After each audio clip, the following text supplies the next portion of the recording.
Hello everyone, this is Warhawk Beyond 2040 and welcome to the first edition of a brand new review series where I am going to be talking about Batwoman Season 2, and this has been a long time coming because as we all know that at the end of Season 1 Ruby Rose announced that she was walking away from the show and from her role of Batwoman / Kate Kane, and there was a lot of speculation about whether or not we was going to get a second season of Batwoman. But a few months after her departure, they announced that Javicia Leslie had been casted to play the role of Batwoman, and a new original character for the show called Ryan Wilder. And there was a lot of speculation and questions being asked heading into the new season. What is Javicia Leslie going to bring to the table? How will she fare as Batwoman? What kind of character is Ryan Wilder going to be like? How are they going to address Ruby Rose's character Kate Kane leaving? You know, there was lots and lots of questions going into this new season of Batwoman.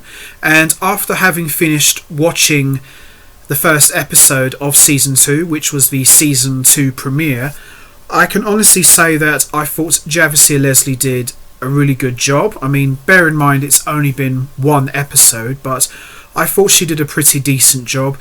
There was a couple of little clunkers in there that made me cringe and roll my eyes slightly, but for the most part this episode was a lot of fun, and in many ways I'd probably say this was a better season premiere than Season 1's, because I did say that although Season 1's premiere was decent, it was a little bit slow, but with this one, the Season 2 premiere, straight into the action, got straight into her backstory, and I like the reasons they came up with for Ryan Wilder's character, for why she wanted to take up the mantle of Batwoman, which I am going to get into momentarily. But this was a really good episode.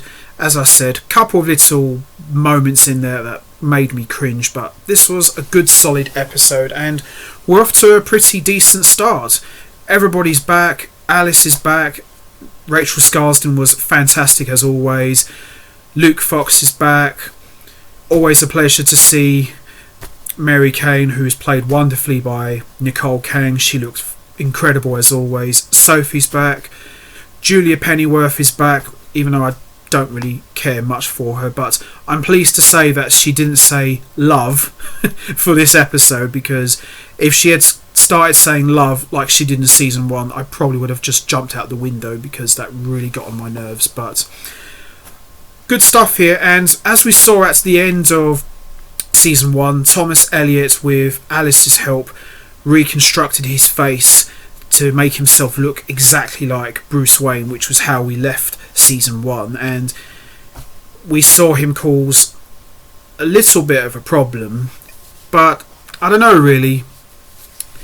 I won't get into it just yet because I am going to be talking about that in a moment, but the guy who plays Bruce Wayne just didn't look like Bruce Wayne. He didn't feel like Bruce Wayne, you know, because Bruce Wayne, anybody who reads the comic books, anybody who watches the cartoons or the films, he's got such a presence. When you hear the name Bruce Wayne and he walks into the room, it's almost like James Bond is walking into the room. There's such a majestic presence to him, and it's a big deal. He didn't feel like Bruce Wayne to me. There was one little issue I had with that, but aside from all of that, this was still a good solid episode, and it's going to be very interesting as we go forward into Season 2 how they're going to handle the absence of Kate Kane, because in this episode they don't really fully say what's happened to her, because it looks like at one point that she's dead, but she's not, if you know what I mean. They didn't actually come out and say Kate Kane is dead, which I'm going to get into momentarily. So, with that all said, let's talk about the season premiere, Episode 1 of Season 2, What's Happened to Kate Kane. So this episode opens up with Ryan Wilder sleeping in her van, which is parked on the outskirts of Gotham Harbour, when she sees a plane crash in front of her, and we learn that the plane that crashed was actually the one Kate Kane was on board as she was travelling back from National City after meeting up with Kara Danvers, aka Supergirl, about the shard of kryptonite. Ryan Wilder spots the Batwoman suit in the rubble and takes it, because let's face it, you're hardly going to take a Batsuit to lost property in police headquarters, are you? So, very smart move on my part for Ryan Wilder. So as the episode goes along, we are treated to a number of flashbacks and details to Ryan Wilder's backstory and her pre-Batwoman life. We learn that her mother died in childbirth and she has spent much of her life in foster care, but she was always inspired to turn her life around thanks to her adopted mother. We then see the two of them move into an apartment to start their new life, but they're quickly ambushed by a group of squatters living in the apartment who turn out to be members of Alice's Wonderland gang. The gang members murder Ryan's adopted mother in front of her and beat up Ryan before Alice shows up and instructs them to leave. This is a moment that Ryan will never forget. So that's a good reason to become Batwoman, because Alice's gang murder Ryan's adopted mother, so that puts her on the path to becoming Batwoman. So I like that's a good reason, not just because she's a fangirl. I'm glad they didn't go with that, because that just would have been stupid. In addition, we learn that Ryan previously went to prison for drug possession, something that she seemingly was a result of the corrupt members of the Crows. In a dramatic scene, we see Ryan don the Batsuit and uses it in a fight against a false-faced society, but isn't immediately used to all of the suit's features and gadgets. We then see Luca and Mary are able to track the suit down to Ryan's location, and they ask her to return it, but she refuses to, arguing that she needs it to help properly take on Alice. Luca and Mary are both hesitant to trust Ryan, but Mary develops a bit of a kinship to her, especially after researching her past. Meanwhile, Ryan goes and does her own research into Kate's history and realises that she is able to be a hero both inside and out of the suit. As soon as word of Kate's plane crash goes public, everyone in her orbit begins to speculate wildly exactly about what happened to her. Luke believes that Kate died and blames himself for it because he was part of the reason why she went to National City to research the kryptonite. Mary holds a slightly more hopeful outlook, reassuring that Kate could still be alive, but she also privately cries while holding on to the Batsuit. Alice, in her own sick, twisted way, is distraught about Kate's potential death, but from a completely different angle. She's upset that she didn't get to be the one to kill her. Yeah, I can imagine that, because imagine if someone else killed Batman and the Joker would be sitting there weeping. If you don't really understand that reference, there is an episode out there called The Man Who Killed Batman. It's a highly recommended episode. It's worth checking out. But anyway, Jacob Kane resigns himself to believing that Kate is actually dead, especially after the trauma he went through the first time round after losing Beth. This culminates in a scene between Alice and Jacob in which Alice blurts out that Kate was Batwoman. Jacob initially refuses to believe it, joking that if Kate was Batwoman, then I'm the Joker, but Alice helps him connect the dots and points out that Kate could have very well died believing that Jacob hated her for being Batwoman. This profoundly impacts Jacob, ending with a scene where he's standing crying on the rooftop as he turns on the bat signal. We then see reports indicate that the plane's explosion was due to recalled parts, but Sophie suspects that Sapphire targeted the plane. We then see the episode's final scene seems to imply as much, as Alice received another anonymous message from Sapphire saying, "Consider us even." Sophie gets a message as well from Kate's safe, which Julia was tasked with unlocking after the disappearance first became public. In a letter, Kate reveals to Sophie that she's Batwoman and that she remained in love with her long after they'd broken up. Yeah, that scene there, obviously plans have changed because Ruby Rose left, but it would have been nice if they had put together a sound-alike for Kate Kane's voice.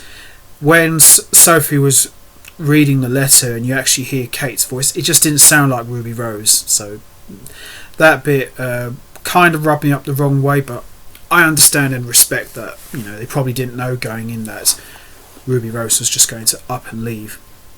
In the midst of Kate's disappearance and Ryan taking the Batsuit, Luke and Mary have to deal with another bombshell. the apparent return of Bruce Wayne, who is really Thomas Elliot in a face-changing disguise, which we saw at the end of Season 1. Luke quickly gets suspicious of Bruce Wayne and his unexplained absence, but Bruce argues that for every Alice Kate had, he had 20 of them coming after him, and he needs to shut Luke out in order to throw them off the scent of his various villains. Luke shows Bruce the kryptonite and he takes it for himself, but also argues that he's going to get the Batsuit back from whoever has taken it. Tommy Elliot taking full advantage of Bruce Wayne's life, particularly as a womanizer, which Alice sees just as a distraction. Later on, Thomas Elliot, in the Bruce Wayne disguise, goes to the Crow's office and crosses paths with Jacob and Julia, the latter of whom drops Alfred's codename and provides fake intel regarding Alfred's whereabouts, something that Bruce doesn't even blink an eye at.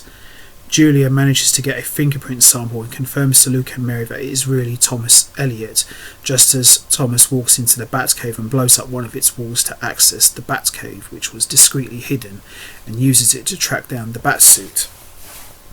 We then see Luke and Mary alert Ryan to Tommy's plan, and Ryan uses her van to try and outrun Tommy and the Batmobile. After a lengthy car chase scene, during which Tommy sings Jingle Bells Batman Smell song, oh god, Ryan changed into the Batsuit and engages in a hand-to-hand combat fight with Thomas Elliot. Tommy shoots Ryan with a kryptonite bullet, but she manages to survive and punches him in the face until his Bruce Wayne face peels off. Yeah.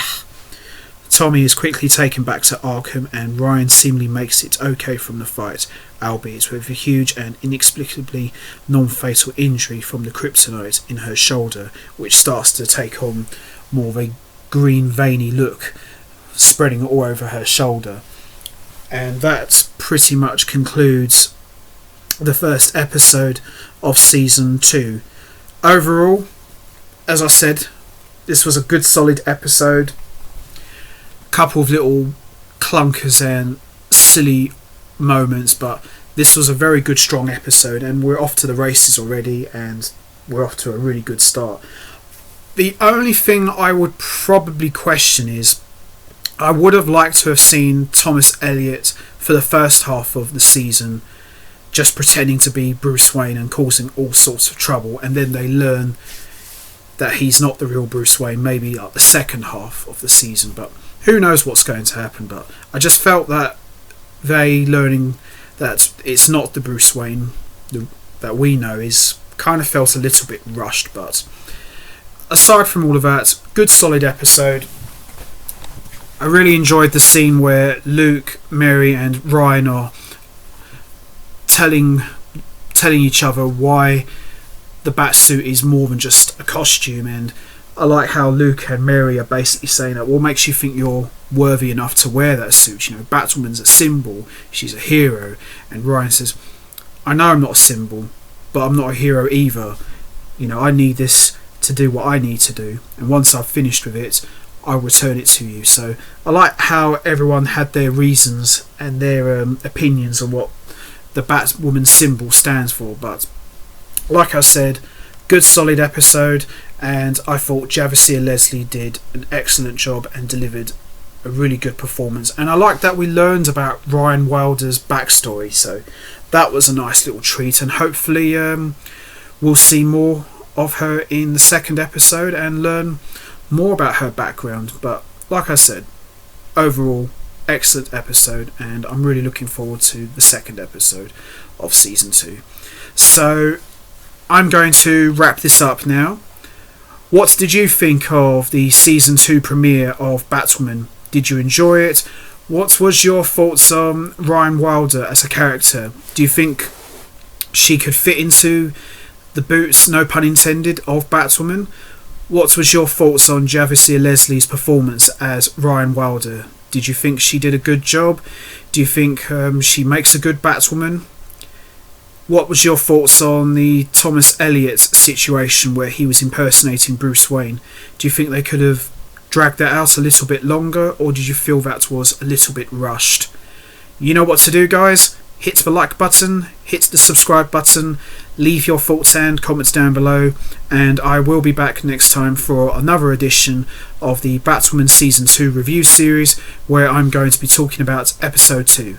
So until next time, take care everybody and stay safe.